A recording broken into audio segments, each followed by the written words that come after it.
ቻህዮ እግዚአብሔር የታሪክ አምላክ የምለው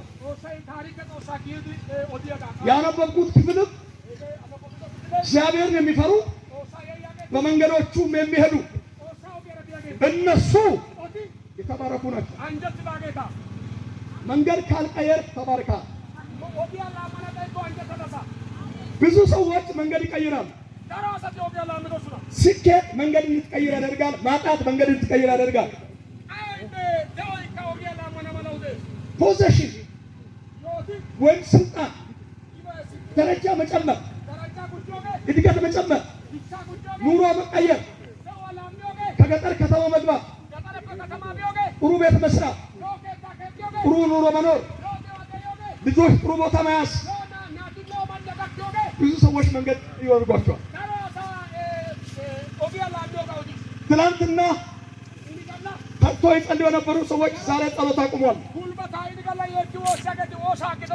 ትናንትና ቤት ሲንከባለሉ የነበሩ ሰዎች ከእግዚአብሔር ቤት ወጥተዋል።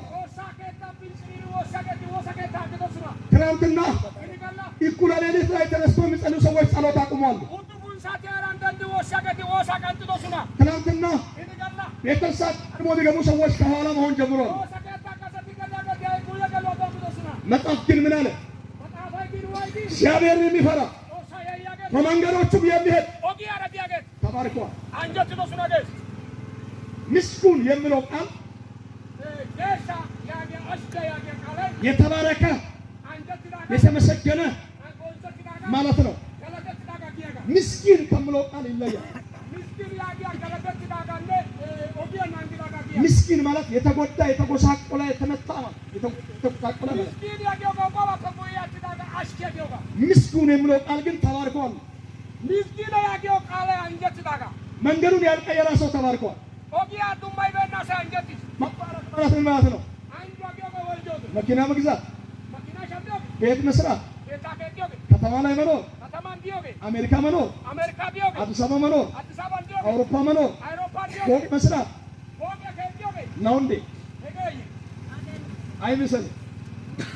መባረክ ከእግዚአብሔር ጋር ያለው ህይወት መኖር። የተባረከ ሰው የሚባለው እግዚአብሔርን የሚፈራ በመንገዱ የሚሄድ ሰው ነው። አሊያማ እንቆላ ቤት መተት ሰርተን መኪናት ይገዛል። ዘንዶ ቀልበ መኪናት ይገዛል። አይገርምም? የቁራ እንቁላሊት ቤት የቁራ እንቁላል ቤት አስቀምጦ መኪና የገዛ ሰው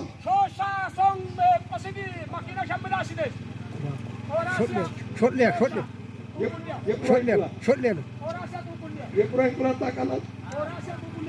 አይገኝም ቶሎ። አንዱ ሰውዬ 4 መኪና የቁራ እንቁላል አስቀምጦ ገዛልቆ ከሳቢ እኮ ሌሊት ተንከባለው ፎቅ የሰራ የለን።